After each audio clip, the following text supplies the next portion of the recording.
the indispensable principles of our founding as truly that, indispensable. We're and supposed one to of have those limited indispensable government, principles, low taxation. Ms. O'Donnell, Ms. O'Donnell, one of those indispensable principles is the separation of church and state. Okay, with that, very good dialogue. We appreciate that. Let's, though, move on so we can get to all the panelists and cover a number of areas. Chad Livengood from the News Journal, please, if you could ask the next question, please. Where in the Constitution is separation of church and state?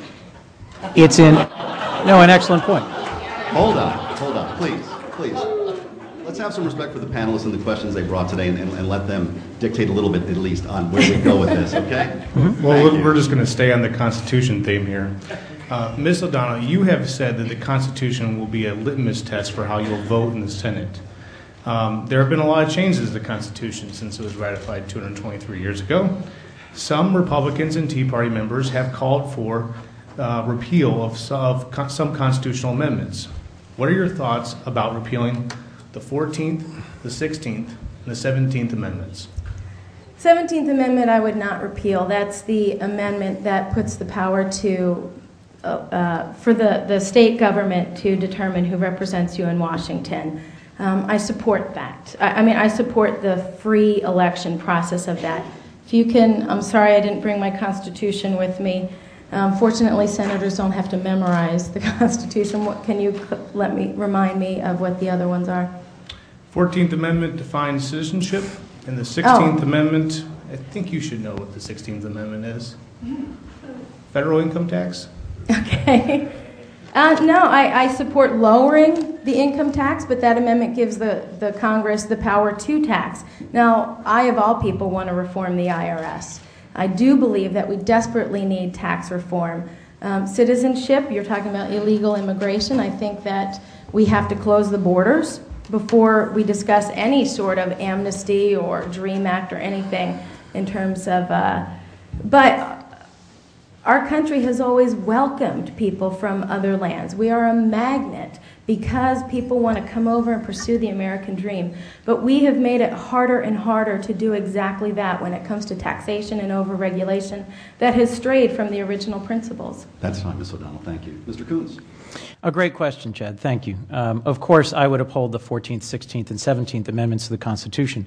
And I think it is exactly one of the real challenges in this election season to the public, to our voters, that the Tea Party and folks who ask us to consider repealing these central amendments raises. And it's part of why I really hope that listeners are paying close attention to the answers you're hearing today and to the principles and values that both of the candidates in front of you are laying out.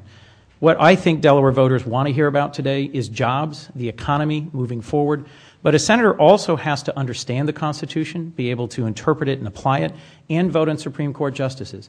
I absolutely oppose the widespread proposals by Tea Party candidates for us to repeal the 14th, 16th, or 17th Amendments. I also think you've just heard in the answers from my opponent and in her attempt at saying, where is the separation of church and state in the Constitution, reveals her fundamental misunderstanding of what our Constitution is, how it is amended, and how it evolves. The First Amendment establishes the separation, the fact that the federal government shall not establish any religion, and decisional law by the Supreme Court over many, many decades clarifies and enshrines that there is a separation of church and state that our courts and our laws must respect. So you're back to the Roe versus Wade. Back to Roe versus Wade and the Griswold question earlier. The zone of privacy is something that the Supreme Court interpreted the Bill of Rights and several of those amendments to create.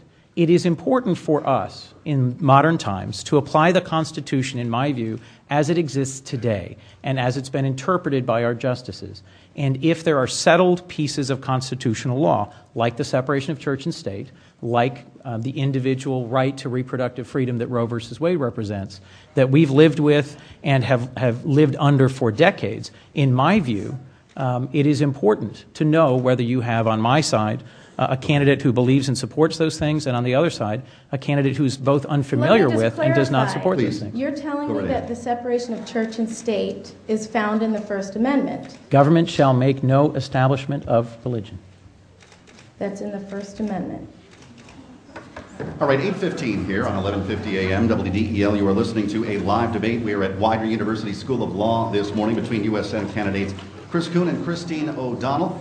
And let's move on to another question now. Mark Nardone, Delaware Today. I think you both position yourselves as pretty independent thinkers. And if this election is about anything, it's about dissatisfaction with the current leadership. So I'd like to know, or would you please give us one or two examples where you agree with your party's leadership and where you think you differ with your party's leadership? Mr. Coons, why don't you start this time? I've given several examples in the past. I'm going to assume in my case you mean my party's leadership. You intend the President and Vice President, the current administration. I've disagreed with the administration on their proposal to open the Outer Continental Shelf to oil drilling. Delaware has among the nation's most spectacular beaches, and I think both tourism and fishing are important parts of our state and its history. And I think offshore oil drilling, although there are some who support it strongly, like I believe my opponent, because they think we need to drill wherever we can. What was the mantra? I think drill, baby, drill. I oppose that, and that's something that I opposed our administration on. I support some of the major progress that has been made in restoring our economy to health. The current president inherited the worst economic situation we've had since the Great Depression. Very bad decisions made by the previous administration led to record deficits, mounting federal debt, a collapse in the financial services sector, and then ultimately a collapse in our broader economy, and nearly a collapse in the global economy. And I support the tough steps that they took to restore, to put a floor under the collapse in our economy. All right, Mr. Coons, thank you. Ms. O'Donnell. Well, first of all, I want to point out that my opponent has consistently flip-flopped on his whether or not he will be a rubber stamp for the Obama-Reid agenda. One of the things that is hurting our economy right now is the uncertainty, and he can't even give us a level of certainty on how he'll vote on one of the most important votes. The next U.S. Senator for Delaware will be casting this November, and that's on the massive tax hikes that are going to come in January. He's taking 4 different positions publicly, 5 if you include what he said in private fundraising letters. So there's a reason why the administration is pulling out all stops to get him elected, and there's a reason why Harry Reid has called him my pet. Now, I think that when you look at what I've done, I've had to fight my own party for the opportunity to be on this stage, and in some extent, I'm still fighting my own party. He's got the Democratic Senatorial Committee running attack ads against me. Even after he said he wasn't going to go nasty, he's never publicly asked them to take down their slanderous ads. All right, that's time. We can dialogue further here, but Mr. Coons would like to start by answering to any of the things that Ms. O'Donnell just said. Well, I think Ms. O'Donnell and I both have an obligation to be truthful with the audience today, and what Ms. O'Donnell just said flat out isn't. Let me be clear about my position on the extension of the Bush income tax cuts, because I've taken a consistent position and followed this position in every public statement. One of the challenges when you try to give an answer that's got any complexity or nuance is my opponent characterizes it as flip-flops or lies. So let me be clear about where I stand. We should extend the income tax cuts that were enacted a decade ago for 98% of the American public. That's the president's current position, up to $250,000. And so I would extend the Bush tax cuts at least to the 98% of our population level, which is broadly endorsed by fellow Democrats running for office and in office. I would consider extending them further to higher income levels, and I would consider extending them for shorter periods.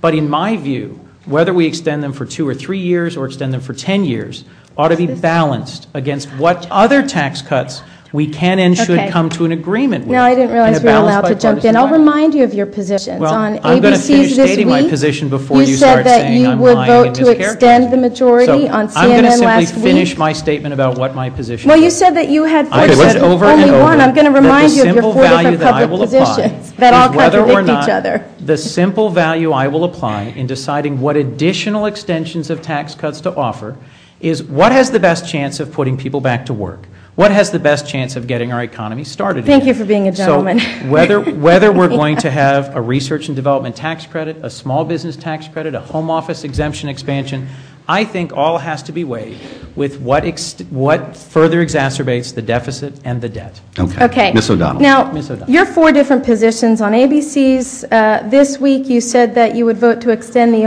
overwhelming majority, but then on CNN you said that you don't think that we should draw this arbitrary line, and then you've had a couple other different positions, and Exactly. you've had fundraising letters where you said said that you would support this administration. Now let me finish. Okay. You wouldn't let me interrupt to get my point in.